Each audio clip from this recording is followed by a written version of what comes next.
എന്ന പേരിൽ ഞാൻ നിങ്ങളുടെ മുമ്പാകെ വിളിച്ചു പറയുന്ന ആത്മിക സത്യമിത, ഈ സ്ത്രീയെ തന്റെ ജീവിതത്തിൽ ഒരു പരിവർത്തനത്തിൽ ആ സ്പർശനം സഹായിച്ചെങ്കിൽ എന്നെ യേശുവിന്റെ ശക്തി കൂടുതലായി പോയിട്ടില്ല, എന്നെ യേശുവിന്റെ ശക്തി തീർന്നു പോയിട്ടില്ല, അവന്റെ വചനത്തിന്റെ നിറവ് അവസാനിച്ചിട്ടില്ല, പരിശുദ്ധാത്മാവിന്റെ നിയോഗങ്ങൾ തീർന്നു പോയിട്ടില്ല.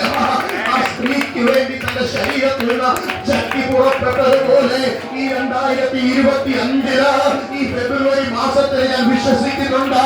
അതേ ശക്തി നമ്മൾക്ക് പറയുക, അതേ ശക്തി ഈ ലോകത്തിന്റെ ക്രൗഡിന്റെ മേലിലുള്ള ശക്തി, ലോകത്തിന്റെ മേലിലുള്ള ശക്തി, ആ വിചാരത്തിന്റെ മേലിലുള്ള ശക്തി, ഈ ലോകത്തിന്റെ സകല ശക്തിക്കും മേലിലുള്ള ശക്തി ഇന്നുവരെ നമ്മളെ വ്യാപിക്കട്ടെ.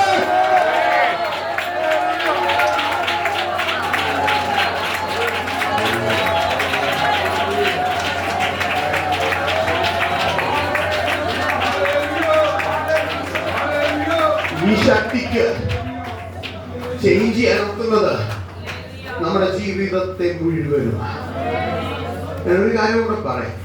ഈ ക്രൗഡ് നിന്നെ ആക്കി പായിച്ചാലും, ഈ സമൂഹം നിന്നെ മാറ്റി നിർത്തിയാലും, എന്റെ യേശുവിനെ സംബന്ധിച്ച് നീ ഒരു സ്പെഷ്യലാണ്. ഒറ്റ കാര്യം ഈ സ്ത്രീയോട് പറയുന്നില്ല, ഞാൻ വിശുദ്ധനായി എന്നെ നീ എന്തിനാ തൊട്ടെന്ന് സ്ത്രീയോട് ചോദിക്കുന്നില്ല. നിനക്ക് അവിടെ നിന്ന് ഉറക്കം നിലവിളിച്ചാൽ മതിയായിരുന്നല്ലോ എന്ന് ഈ സ്ത്രീയോട് യേശു പറയുന്നില്ല. കാരണം ഈ സ്ത്രീയെ യേശുവിനെ സംബന്ധിച്ച വളരെ സ്പെഷ്യൽ ആയിട്ടുള്ള ഒരു സ്ത്രീ. അവളോട് പറയുക, നിന്റെ വിശ്വാസം. എനിക്കറിയത്തില്ല എന്റെ ദൈവമേ, നമുക്ക് എന്തോ സന്തോഷമായി കാണാൻ.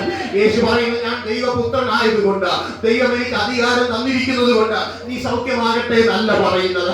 ഞാൻ കഴിഞ്ഞ ആഴ്ചയും ഒരാളെ സൗഖ്യമാക്കി, അതുകൊണ്ട് നീ ഇപ്പോ സൗഖ്യമാകട്ടെ എന്നല്ല എന്റെ യേശു പറയുന്നത്. ഈ പാവസ്ത്രീയോട് പറയുക, നിന്റെ വിശ്വാസം നിന്നെ രക്ഷിച്ചിരിക്കുക. ഇന്ന് പോലെ യേശുവിന് ഉള്ളിന്റെ ഉള്ളിൽ നിന്ന്, അകത്ത് നിന്ന് ആ വിശ്വാസത്തിന്റെ വാക്ക് പുറത്തു വരാൻ കഴിഞ്ഞാൽ, ആ സ്റ്റെപ്പ് ഒന്ന് വെക്കാൻ കഴിഞ്ഞാൽ, ആ ആക്ഷനിലേക്ക് ഒന്ന് വരാൻ കഴിഞ്ഞാൽ, എന്റെ ദൈവത്തിന്റെ പ്രവൃത്തി ഉറപ്പാണ്.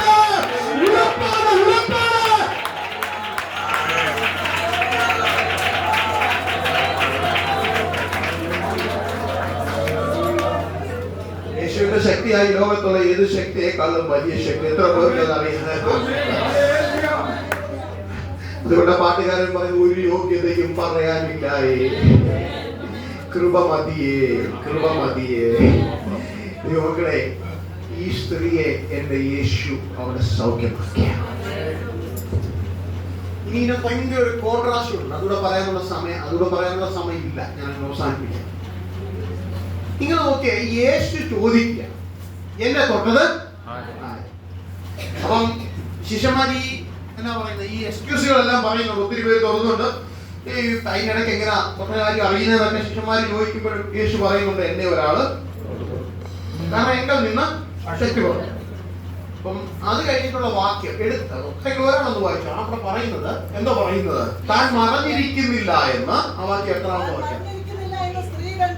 താൻ മറഞ്ഞിരിക്കുന്നില്ല എന്ന് സ്ത്രീ കണ്ട് നമ്മൾ എങ്ങനെയാ വരുന്നേ? വിറച്ചും കൊണ്ട് വന്ന് അവന്റെ മുമ്പിൽ വീണു. ഇനി പറയുന്ന ശ്രദ്ധിച്ചു കേൾക്കണ്ടേ. അടുത്ത്, അങ്ങനെ തൊട്ട സംഗതിയും തൽക്ഷണം അറസ്റ്റ് ചെയ്യുന്നത് പോലെ സൗഖ്യമായതും സഭായകത്തിന് പോയി പെതുക്കെ സാക്ഷി പറഞ്ഞു എന്നാണോ അവിടെ പറയുന്നത്? അല്ലെങ്കിൽ ഫോൺ വിളിച്ച് ഇന്നാളോട് പറഞ്ഞു എന്നാണോ പറയുന്നത്? സകല ജനവും കേൾക്കെ അവൾ വിളിച്ചു പറഞ്ഞു, ഞാൻ ഈ മനുഷ്യനെ തൊട്ടോ, അവന്റെ ശക്തി പുറപ്പെട്ടോ, എന്റെ ശരീരത്തിൽ ഞാൻ കൊണ്ടു നടന്ന 12 വർഷത്തെ രോഗം അറസ്റ്റ് ചെയ്തതുപോലെ ഇവിടെ ഇപ്പോൾ സൗഖ്യമായി.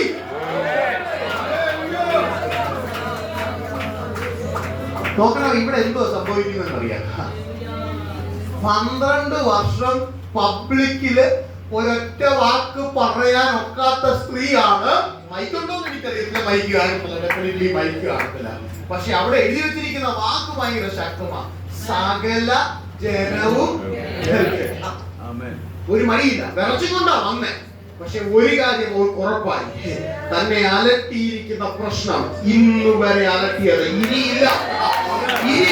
ഇവിടെ തീരുക, ഇവിടെ തീരുക.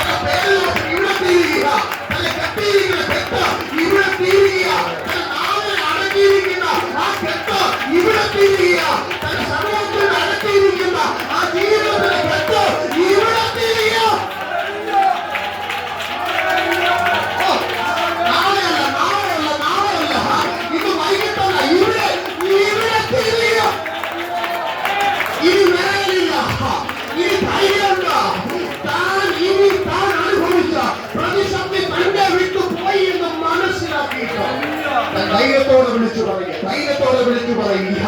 ഇന്ന് വരെ കഴിയാത്ത ഒന്ന്, ഇന്ന് വരെ ഇതിന് ധൈര്യം കിട്ടാത്ത ഒന്ന്, ഇന്ന് വരെ ദൈവത്തിന്റെ പരിശുദ്ധാത്മാവ് ചിലരോട് പറയുക, ഇന്ന് വരെ നീ ചെയ്യാത്ത ചിലതിന് വേണ്ടി ഇന്ന് വരെ വായിക്കുമെന്ന് പറയാൻ ഒക്കത്തില്ലായിരുന്നു.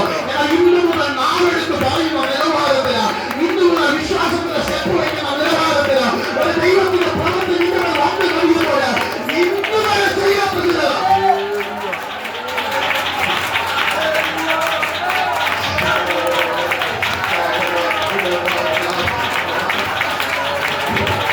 ഇന്നുവരെ സ്വപ്നം കാണാത്തതിന് ദൈവത്തിന്റെ പരിശുദ്ധാത്മാവ് ചിലരോട് പറയുക, കാലങ്ങളായി പതിറ്റാണ്ടുകളായി ഇന്ന് വരെ ചെയ്യാനൊക്കാത്ത ആഗ്രഹമുണ്ട്, ചെയ്യണമെന്ന് ആഗ്രഹമുണ്ട്, വിളിച്ചു പറയണമെന്ന് ആഗ്രഹമുണ്ട്, ശുശ്രൂഷ ചെയ്യണമെന്ന് ആഗ്രഹമുണ്ട്, ഈ തലത്തിൽ നീങ്ങണമെന്ന്. എന്നാൽ ഇന്ന് വരെ കഴിഞ്ഞില്ല, ഇന്ന് വരെ കഴിഞ്ഞില്ല.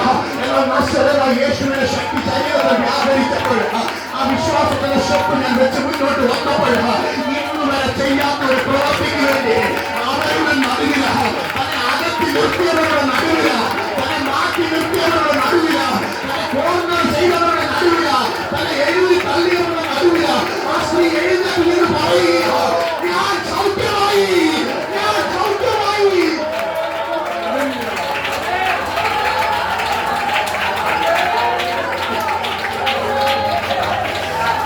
എനിക്കറിയാം പാപരീശയെ ദൈവം സ്നേഹിക്കുന്നുണ്ട്.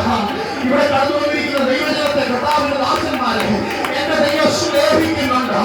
ഇന്ന് ഒരു പുതിയ തുടക്കം, ഒരു പുതിയ തുടക്കം ഇന്ന് വരെ കൊണ്ട് നടന്നതല്ല, ഇന്ന് വരെ കൊണ്ട് നടന്ന ഭാരമല്ല, ഒരു ന്യൂ സ്റ്റാർട്ട്, ഒരു ന്യൂ സ്റ്റാർട്ട് ദൈവമക്കൾക്ക് മാത്രമല്ല കർത്താവിന്റെ ദാസന്മാർക്ക് ഒരു പുതിയ തുടക്കം, ഒരു പുതിയ യുഗം തുടങ്ങുന്നത് പോലെ, ഒരു പുതിയ ഈര തുടങ്ങുന്നത് പോലെ ദൈവത്തിന്റെ പരിശുദ്ധാത്മാവ് ഇന്ന് വരെ ഒരു പുതിയ തുടക്കം തരിക.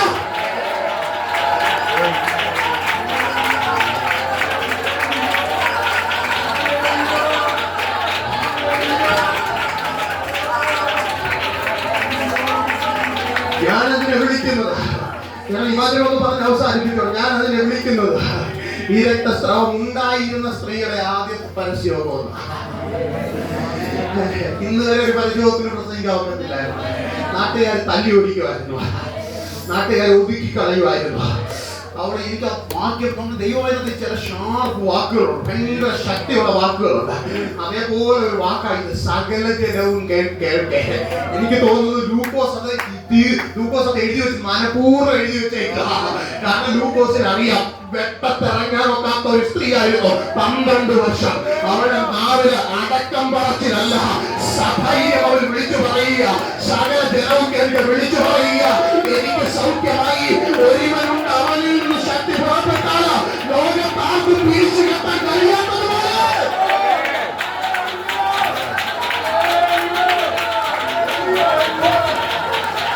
എനിക്കറിയാം ദൈവത്തിന്റെ വിശുദ്ധമായ ചില ശരീരങ്ങൾ, ചിലരുടെ മനസ്സിന്റെ ചില ഹൃദയങ്ങൾ ഇതുപോലെ ദൈവത്തിന്റെ പരിശുദ്ധമായി തൊടുന്നുണ്ട്.